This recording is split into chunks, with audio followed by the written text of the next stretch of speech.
Good evening. This evening's Dharma talk is titled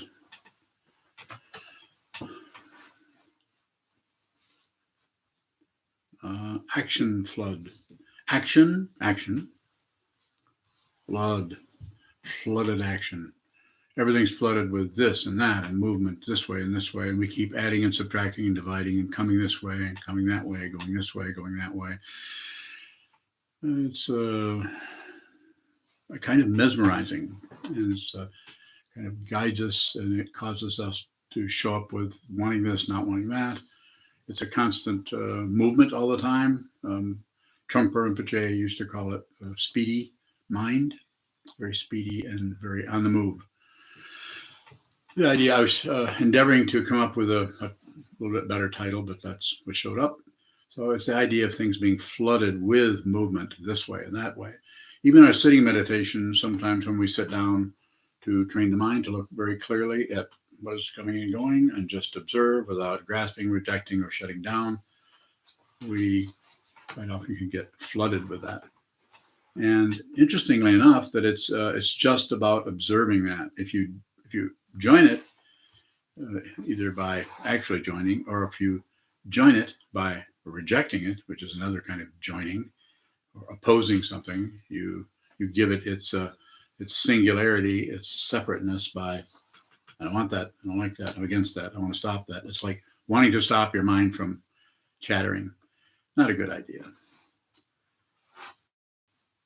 not saying you couldn't do that, but probably would be quite difficult. So the idea is to look at the way in which we continue to flood our mind with all kinds of shoulds and shouldn'ts and rights and wrongs and ups and downs, back and forth, all kinds of analysis. And we use not only what is being downloaded in our own mind or what other people are saying to us in our immediate environment, but also our whole environment around us is constantly showing up as this and that and this and that. We're flooded with that. And then what do we do? Instead of just receiving that, which might be a good idea, to just see what is happening in terms of its fundamental nature, its texture, just before anybody has an opinion about it, just before anybody says, oh, I don't like that. Or this, I saw that coming. That's another kind of a sneaky cover-up. Ego mind, self-centered mind, the narcissistic mind. Mind is full of pride, full of self-centeredness and so on, is very tricky, full of tricks. So basically just wanted to, I've been doing a lot of talking lately, so sometimes topics are a little difficult. On the other hand, I very much like to talk about how to take the very confusion that is arising as your personality, your pluses and minuses, and the various things that you like about yourself, possibly don't like, we should get rid of. How to take that, just to see it as a flood, see everything happening as you're being flooded with. So that brings all of the separation, all of the individual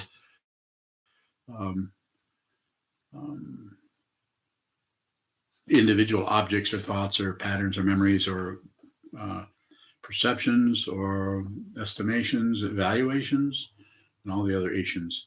There's tons of them. Those things will take us on a journey that makes it look like we're figuring things out. Sometimes we'll even say, I got to figure this out. I don't know what to do about that freezer down the basement. That's too big, it's too wide, and the doorway's too narrow, and you know what I'm saying. I mean, it's not a very good example, but we run into things like that where we just can't figure out how to get that freezer out of that room. Apparently the room is built around the freezer, which some people do that. Very tricky. And in some sense, your life shows up around your karma. Another way of saying that, maybe a more confusing way of saying it, is everything is arising in your mind. Everything. And the reason for talking in these riddles or backward backward kind of logic, is to help you, to encourage you to relax a little bit, release your grip, have a little bit of a sense of humor around that very, very serious part of the mind that wants something else, and to allow a little bit of a gap, allow a little bit of space. Sometimes that shows up, often that shows up, almost always, I think, of not knowing or not understanding, not getting it. So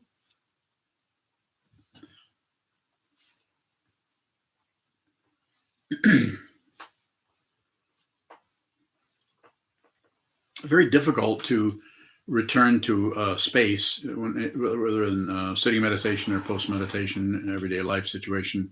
Very difficult to just return to a simple situation of just receiving. In our everyday life, pretty impossible to do that just with an idea about it. I'm going to try to do that. But if one is training one's mind on the cushion, sit down, hold still, which I talk about over and over and over and have for many, many years, sit down, hold still, watch the movement, then a deeper understanding, wordless understanding, starts to arise about the nature of the observing aspect of consciousness. And also a deep understanding begins to show up about what is being observed. This is not something you can talk about much, although there are a lot of books that do build up a lot of concepts around those ideas of outside, inside, before and after, right and wrong, up and down, back and forth, so on. It seems to be necessary to do this ourselves, to realize this ourselves. And so when anytime I get a question from someone about something, I get somewhat of an idea, kind of where they're at on that, not by a gradation where I could come back and say, you're getting a C plus today. Yesterday you had B minuses, but you've just improved. You got a plus, even if it is a C. I never could figure out those ways of grading. Maybe they don't even do that anymore. So it's not about watching what's happening and then jumping away from that to see how good you're doing. That actually is a waste of time from the point of view of seeing clearly, awakening yourself, and seeing more deeply into the fundamental nature of your life, your me, this me, and that other. Seeing deeply into that to see that it's fundamentally without identity. Identity is discontinuous. I'm sure a little simple way, I'm sure you've noticed that sometimes if you come into a room with a person you enjoy being around, a friendly person who appreciates your everything about you and just kind of ignores the things that are false or self-deceptive about you, because they like you or they love you. And then if you come into a room that's all another person, or that person comes into the room, that's all they see are your faults, and they don't mind kind of reminding you about them. You notice how we get our identity. We get that, what we call ego or the identity. We actually get that from others. We actually, it's fueled by a plus and a minus situation.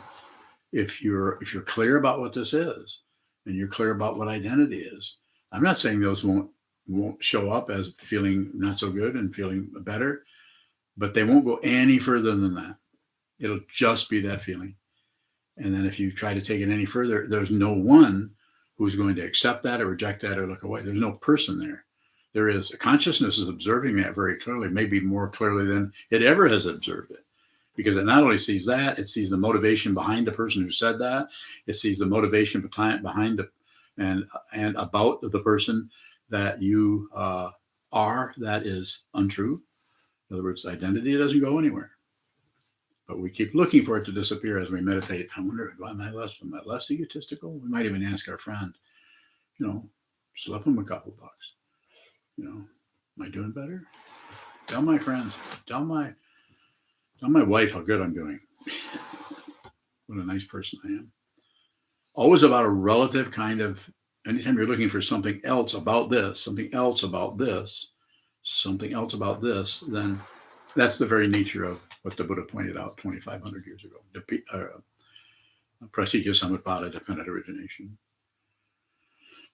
No self, there's no self in the skandhas, form, feeling, perception, concept, and consciousness. There's no solid being there. There's something going on, but it's more like a daisy chain. more like a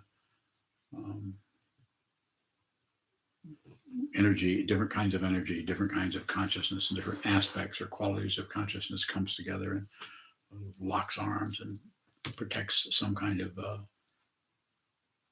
center. And there is no center. There's not even a fringe.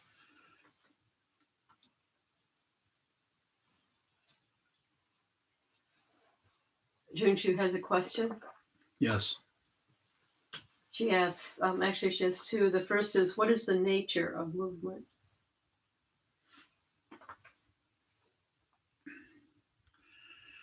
So different ways of talking about that, and we could go into physics or something like that, which I can't do. But it seems to show up as contrast. There's a foreground, a middle ground, a background. There are apparent objects that move, the background seems to hold still, and something moves through. Just like when you sit down and hold very still and hold as still as you can without being rigid, you'll notice that there's a movement in the mind of thoughts, emotions, feelings, judging, memory, and so on. So the very nature of it is, I'm not sure if this will be helpful to you, what you're looking for, if you want something more scientific, perhaps, but I would just say it's ignorance. It's the cover-up. Her second question then is, can we drown in the flood of movement? The awareness tends to get drawn down into that, and the awareness gets submerged in this, and that's coming, and now this is happening. Sometimes we even say this, oh my gosh, I'm so busy, I can't get anything done, what time's running out, and we tie ourselves in knots over it. So even those monks and lay practitioners and others, monastery residents that are sitting many hours a day, still get tied up in that. What's the difference? They're more aware they're flooded by this. If you're actually in the flood, because you kind of get used to it. That's just what life is like. This is coming, that's going. I got to get to this, and need to hurry to that. You don't have to particularly change any of that, but if you spend some time just holding still, meditating, hold still, don't do much. Try to do quite a bit of it, more than just 20 minutes, an hour a day. Do a little bit more than that if you can. Do some block sitting. Have you heard me talk about that? Sit down, strike the gong, and stay there for 4 hours, unless you get up. And if you don't understand that, there's plenty of room for questions there, because it's about the form, and it is not about obeying the form. This is very situational. If the situation is, you would like me to help you train your mind, I can do that.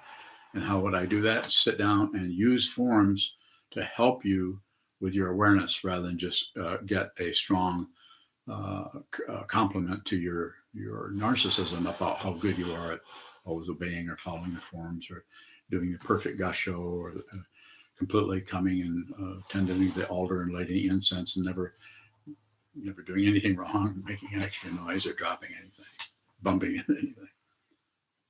So we look for a credential there sometimes. She has another question. If movement is ignorance, is stillness the lack of ignorance? Well, conceptually, they're both ignorance, but they're ways of pointing at the nature of consciousness. It's basically not moving, and it's still and silent. The phenomena is what comes out of this. That's what trees and human beings and flowers and suns and moons and birds. Movement coming out of that.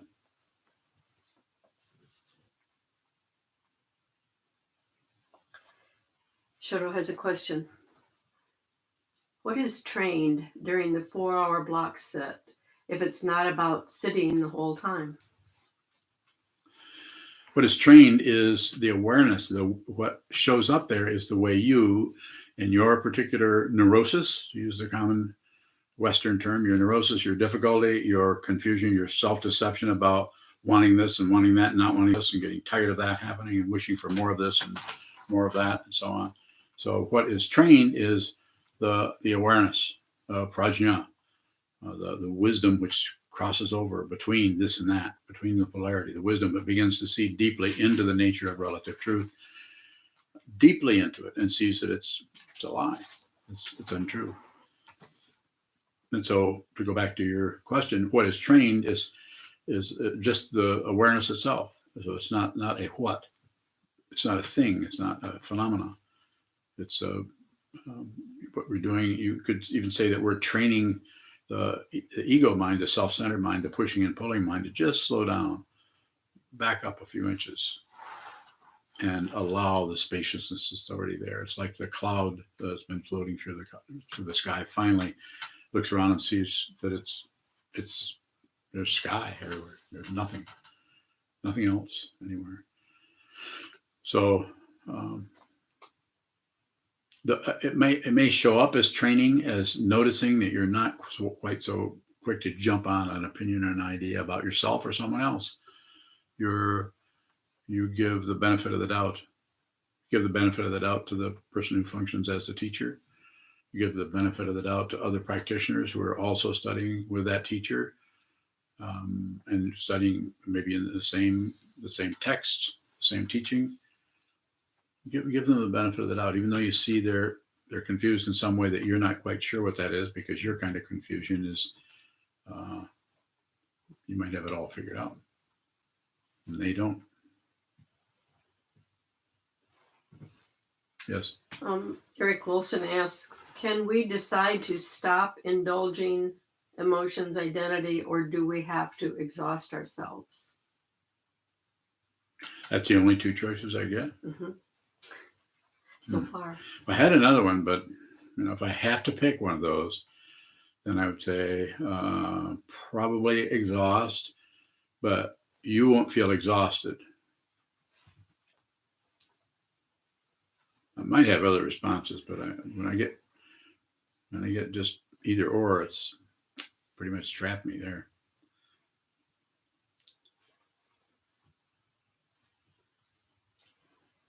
Yes. A follow-up question: would sitting the whole time train us better than walking those 4 hours and coming back? Okay.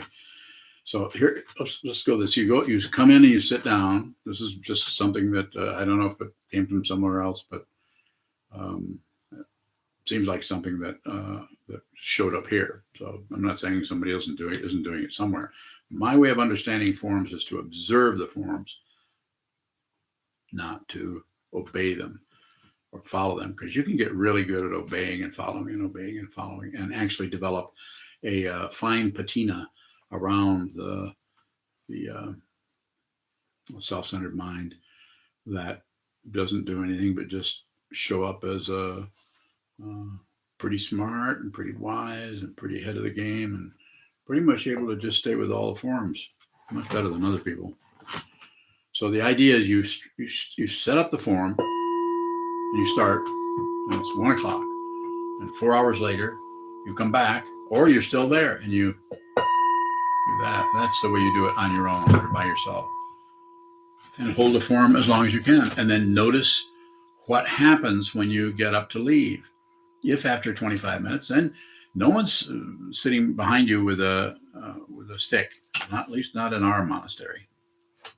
No one's sitting there scolding you or telling you to don't rub your nose or don't blow your nose, or like they would in some monasteries, which I have been in, where they do tell you don't blow your nose. So, and if you're there, then you should do what they say. So the idea there is to observe the way your particular dynamic. One day it seems like you can just stay there the whole day, the whole 4 hours. You got up maybe twice, went to the restroom, came back, maybe got some water, a cup of tea or something, and sat down, and you were just kind of there. Maybe a lot happened. Maybe there's a lot of daydream going on. Maybe not. But the awareness would be primary there. The form is meant to help you with your awareness, not to give you something to do better than other people, or to do so that you can say, I sat for 4 hours. My block sitting was better than yours. I saw you get up and went and get a sandwich, and you came back in, and you looked out the window. Then I saw you grab your phone and go out. You probably call somebody. So here we are. It's our sitting, but instead of doing that, we're evaluating somebody else, because that's how we get our identity, is from others, apparent others. We're better than them. We're worse than them. We're as good as them. Them. So one more thing about it is that area in there, if you're endeavoring, which is the way I talk about it, if you're endeavoring to stay there, I'm not talking about a macho kind of staying there, but just endeavor to stay there. You'd like to train your mind. You'd like to stay there. But if your knee starts to hurt, doesn't go away, you might give it a couple of minutes. But if it doesn't go away, you might have to move and stretch it. If you get really, really restless, rather than stay there and force the issue, you might respect the restlessness. In other words, receive the restlessness. And then you may have to get up and do something. You may not. But if you're on receive, Shoto, then you'll do whatever's appropriate situationally. You won't have some kind of jabberwocky coming in and say, you probably could sit there a little bit longer. I think you got up too early. I think. I'm trying to get the perfect block set or something. There's no such thing. The block set is meant to train your awareness. It's not a form for you to. It's not like you're lime green and you need to jump in that Jello mold. No, it's just a form. We sit down, like you're gone, maybe bow, hold our seat, look, and just sit there. It's a long time. After about an hour and a half, 2 hours, maybe 3.5 at the most, the self-centered mind just starts to doze off. It just gets tired of being somebody. Because it takes a lot of energy, if you notice, to just be somebody and be somebody. And my thoughts and this thought and that thought and this thought. It's tiring. We get nauseated with samsara. But you can't get nauseated with it unless you look right at it, right into it. Look at that action waves. Just this side doing this and then that, and then this thought comes and then that, and it's just wave after wave after wave of crap. It's about seeing that. It's not about sitting there and calling it crap like I just did, but it's about sitting still, holding still, and watching the movement. And by doing that, your own body-mind complex is the contrast for the movement, and you'll notice the spaciousness in that situation. Even if after 25, 30 minutes or 45 minutes, you get up, go get a sandwich, have a sandwich, come back, sit down, maybe go look out the window for, 5 or 10 minutes. You don't even time it. You just look out and you reflect on your body moving into the kitchen, back out again. There's a little bit of ordinary meditation in action, not something you're doing as a form, but something that is a form that shows up with your particular form of confusion, your particular style of shutting out your Buddha nature. That begins to show up as you walk, as you notice the thoughts that arise that you're walking out. And instead of just walking out, you're wondering if the Doan who's been sitting there for the last 3.5 hours, you're wondering what they're thinking about you leaving. And they're wondering what you're thinking about how still they're sitting. Tell me that isn't happening. I know what's happening there. I've done a little bit of this myself. We're always thinking about what people are thinking about. And just to see that, to have a form like this, it's a 4-hour block set, sit down, hold still, watch what happens, do it for 4 hours. And that means after 2 hours, you may get up and go out and watch reruns of what's that, Mayberry? You might not. You might go take a nap. But you need to come, in order to do the form, here's what I require about the form if you're listening to me.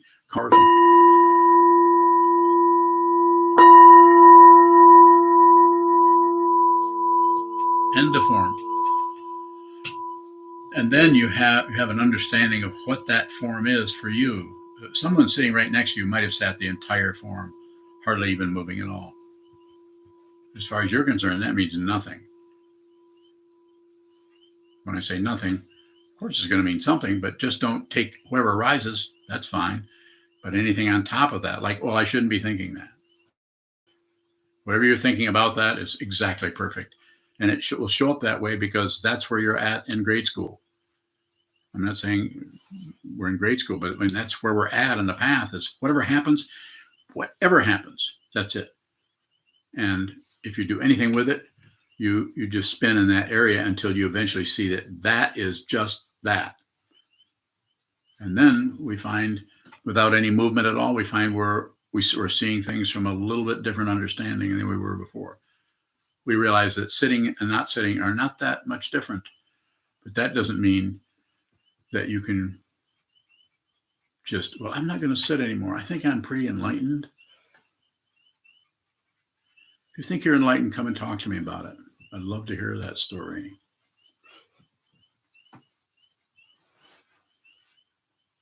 Other questions? From Tupton in New Zealand. Tupton.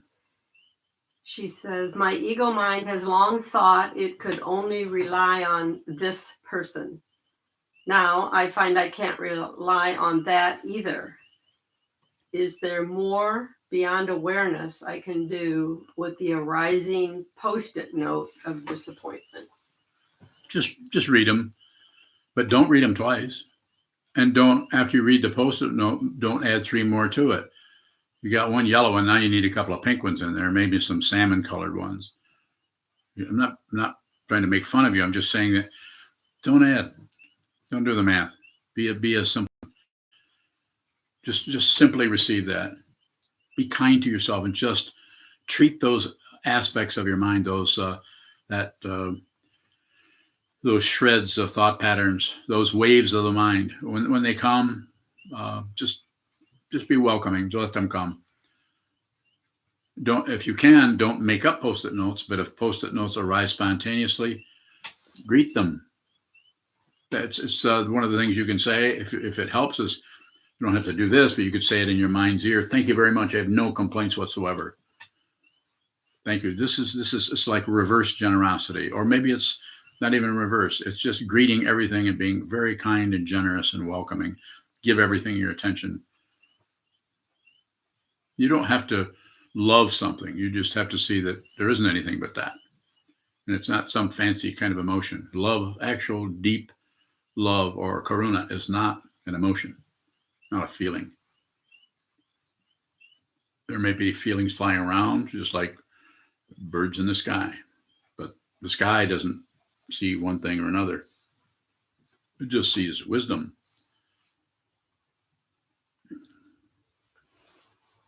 Susan Alcott has a question. Susan.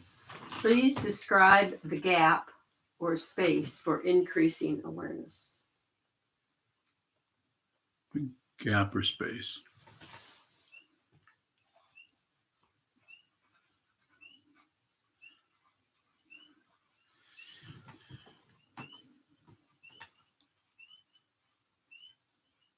If I'm understanding your question, then the response that's showing up here after a little bit of waiting is that the very things that are arising are pointing out the space.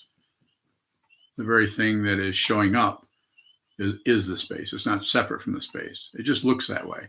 So therefore, we continue to look at that particular object or thought pattern or elaboration, whatever it may be, and just do it. Just receive it. Don't add to it. Don't add 15 more comments on it. No elaboration. Just see it. The way you can tell if you're probably just there seeing it is you won't know exactly what it is. There might be a lot of little question marks around it. That's usually some kind of indication that you're releasing your grip on the demand of what? Know stuff. The demand to, but not, just not going to settle for that particular minimalist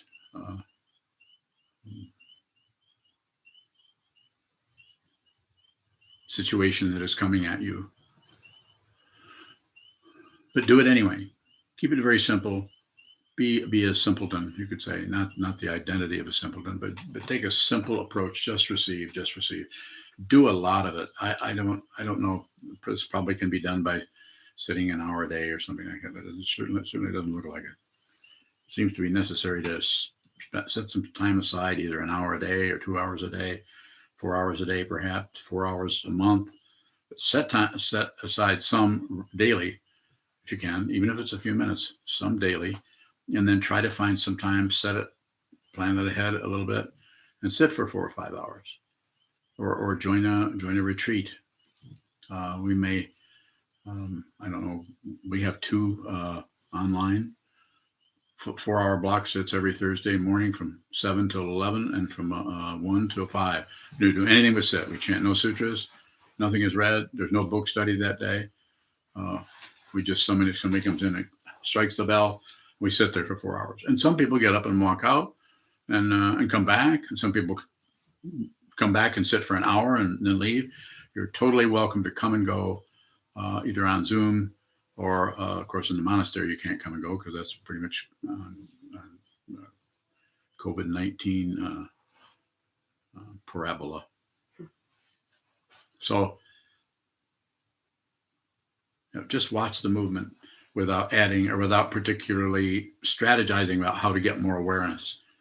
That who you actually are is awareness, your actual identity, but it's covered up by, the barnacles of karma, life and death, and up and down, back and forth, success and failure, and I got this and I got this and I lost that, and she did that, they did this, I did this, and this all builds up into this huge Shakespearean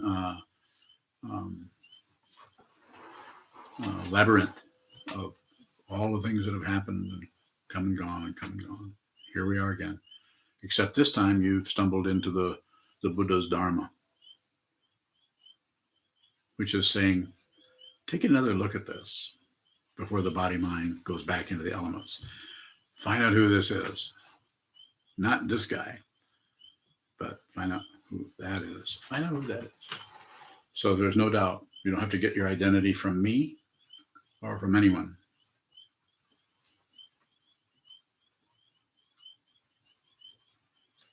Wendy has a question. Wendy from Traverse City. Does never leaving the cushion feel like one long block sit?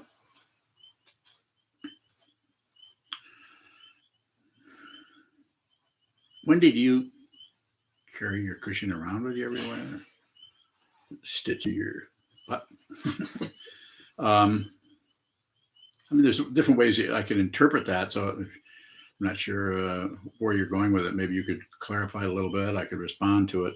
But I'd rather make sure I'm responding to what you're asking me rather than make further corny jokes about it. Junshu has another question. Better be a good one. How do we see our identity in all of this movement?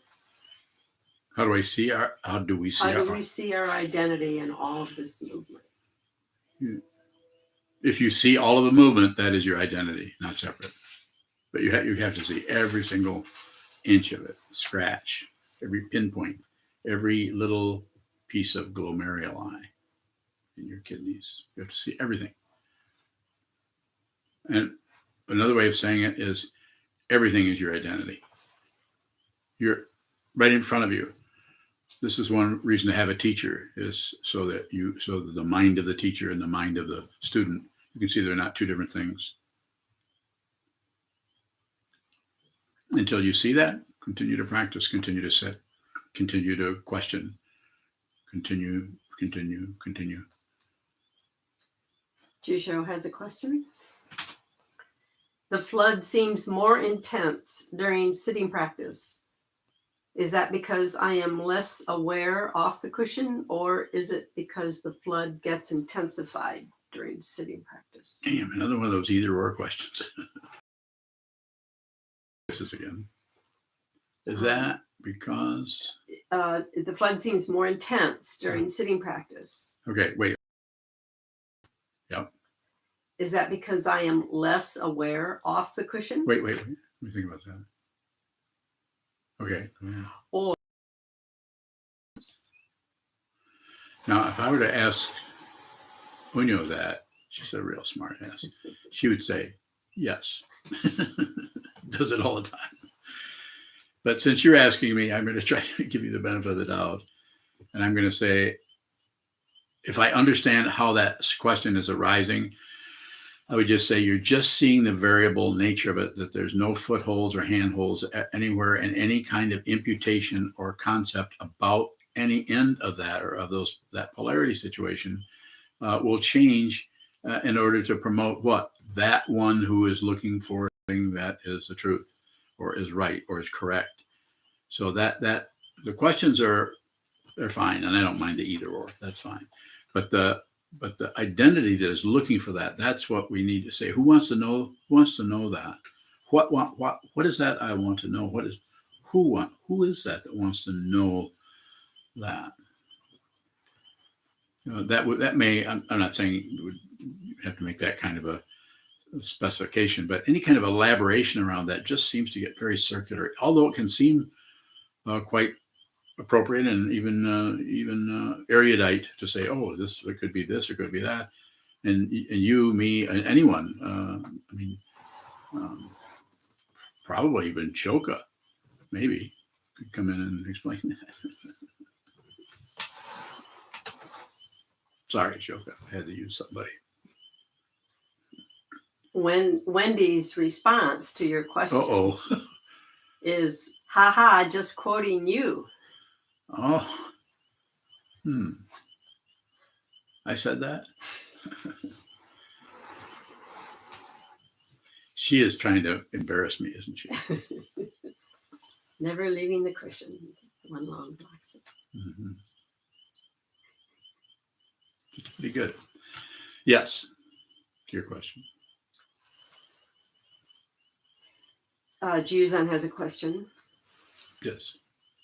Is someone who sees what this is flooded with actions? They could be, because they're not for anything, against anything, refusing anything, accepting anything, not doing anything.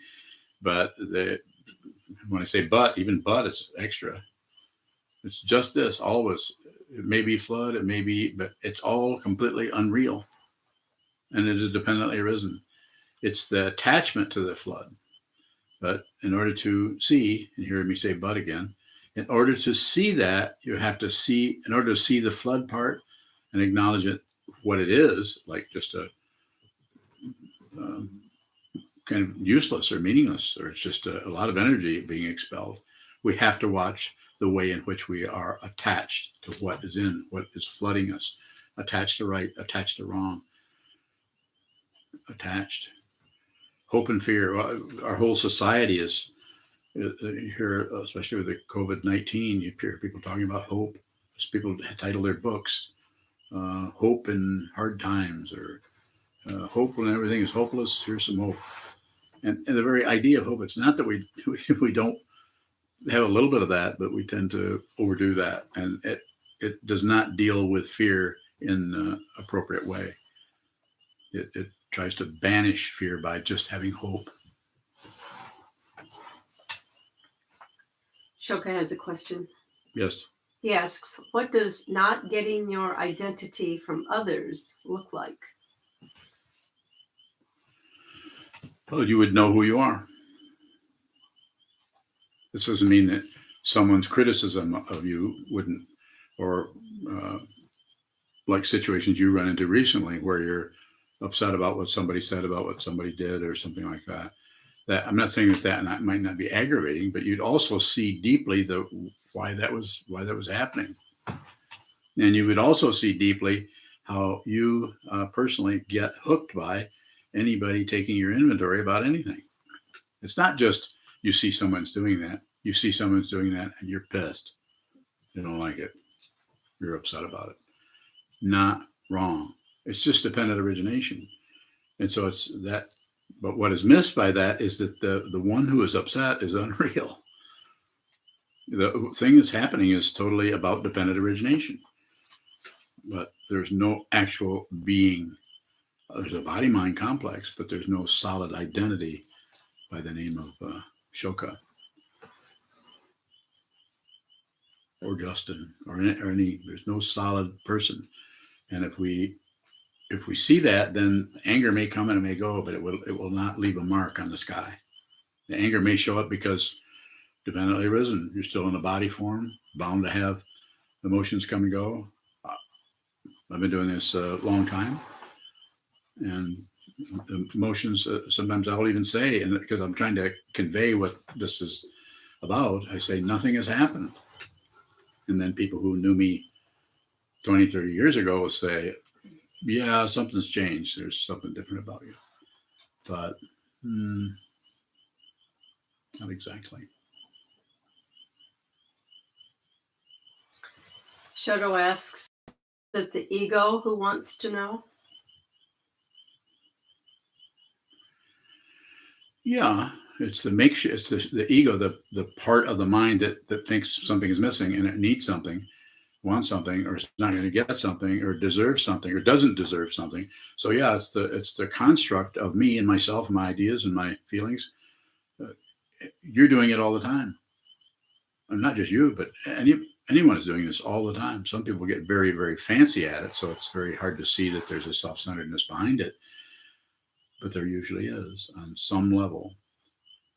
And we're not here to be mean to anybody and shake our finger and stop being so self-centered. No, that so that you can see it's unreal and you can transcend it. Because if you transcend it, then the ego's still around. It still might even, make a mess somewhere, or screw something up, misunderstand something. Probably won't last too long. I mean, there might be something there. If the force of one's karma is really powerful, then even if one realizes one's true nature, Buddha nature, you had complete anuttara samyak sambodhi in your lifetime, stuff's still going to happen. It's like that Zen monk said a couple hundred years ago. He said, well, now that I'm enlightened, I'm just as miserable as ever. I've always liked that one. That was 200 or 300 years ago. So yes, it's the ego, the false, the invented, protected, paranoid, fearful self. So I say, you've heard me say this many times, I'll say it again. Rise up out of, here's the fear, rise up out of the fear, drop down out of the paranoia. This, not the heart chakra necessarily, maybe not the blood pumping organ, but just this. Thinking, not fearful. Just you could say it's just about moving the awareness, or not. Maybe the awareness is already there. And I'd even take it further and saying, maybe you need to stay here, or 3 other people need to do this. Someone else might need to stay in the paranoia. You could decide. And how do you decide? Don't decide. If you decide, then we're back to more polarity. Shoto has a follow-up question. He asks, is seeing who we are the same as seeing that we're not that ego? It's the same as seeing that we're not only that ego, we're everybody's ego, and we're responsible for everything, and everything's our fault. All at once. As Sokuzan said, and I can't help but quote him, it shows up all the time. Falling apart, falling apart, falling apart, falling apart, nothing to do, everything all at once. And everything all at once means that our concept of time is everything just goes into the sinkhole of realization, or the starburst of realization, if you want something more less homely.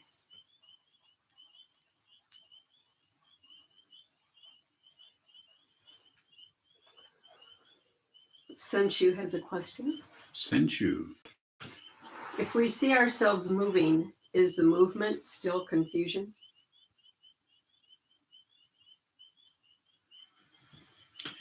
Not necessarily. The awareness of that, the awareness of the confusion is not exactly confusion. The awareness that things are getting cloudy and lightening up and getting cloudy over here. This is getting darker. This is turning inward, and this is creating more whirlpools. The awareness of that is not exactly being totally wrapped up in the confusion that your ego mind is saying, this is totally appropriate because of blah, blah, blah, and this and this. And I'm only doing this because of that, and I'm only doing this because of that. it is so very complicated. So if you just have your own mind to sit down and look at the wall, but some people don't. They have more than their own mind. They have other people's minds. There's lots of ways that this can show up. So anytime you, maybe not me, maybe some other teacher, anytime you meet anyone who's functioning as a teacher, see if they're setting boundaries on things. Because if they don't understand natural boundary, they'll try to control things, including you. And I try to control things, but people don't mind me. When they don't mind me, then I change their name.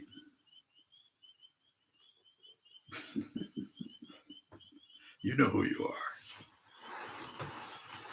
No, I'm just teasing Sokuzan. Sokuzan just needed to have a garden name, so we just moved her private name up to the front row.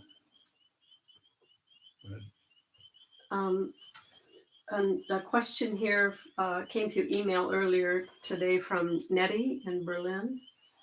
Nettie. And she asks, what should I do? The neighbor wants to harm us. Very difficult, very tricky. My question is how to stop. Thank you. Well, that's, I wish I could help you. I don't know. It's such a, I don't know. Don't have such great neighbors here either. So I don't know. I would have to hear more about it if you wanted to explain more in the letter or Nettie. I'd be happy to respond to you, but I don't know how to do that. It would depend on the threat, depend on the proximity. There's so many. It's so situational. I mean, if it's really bad, I'd say get out of there. But then with this kind of situation, how do we, with a pandemic and everything, very difficult. I'd be happy to talk to you more. I'm not turning you away. So if you want to write another email, explain more what's happening, maybe send it to Unyo. I'll take a look at it and respond to you. Or through our SokukoJi Gmail, I have access to that. SokukoJi Gmail would be a good she's done before. Okay, good. Yeah. Do that. No, we'll take a look at it, and I might be able to help you, but we'll see. We'll try. I do not see any other questions. Okay. We do have another minute. Have a minute. One more question, maybe, especially from somebody who hasn't asked a question.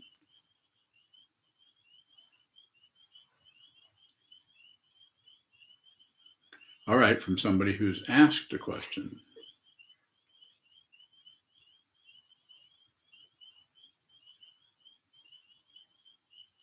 Okay, we're good. Everybody's sleepy. It's 9 o'clock. You've got a 50-minute talk. That's all I wanted. I had a bunch to say there, but it was just, it's like the responses to questions are like 50 or 60, what did they call those before? Ones that are behind me waiting to come in out of the wings. Can't remember. I don't remember. She didn't remember, so she's my memory. Okay, here we go. Dedicate the merit. Dedicate the merit.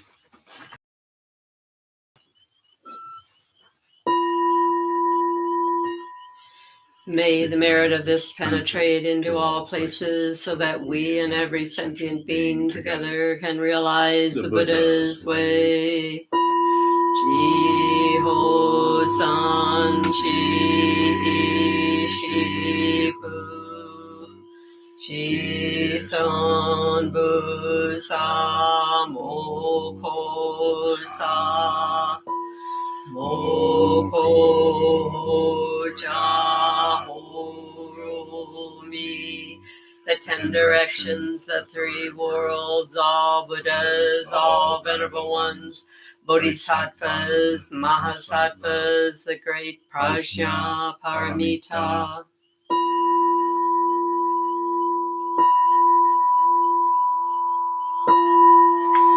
O Buddhas and Bodhisattvas of the 10 directions and the 3 times, please hear us.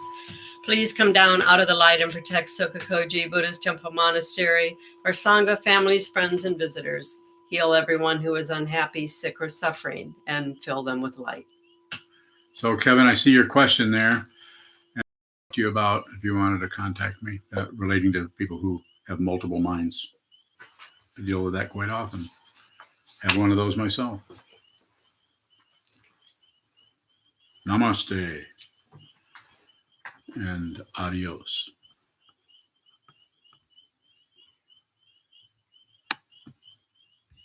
Are you sure you want to end your stream? End.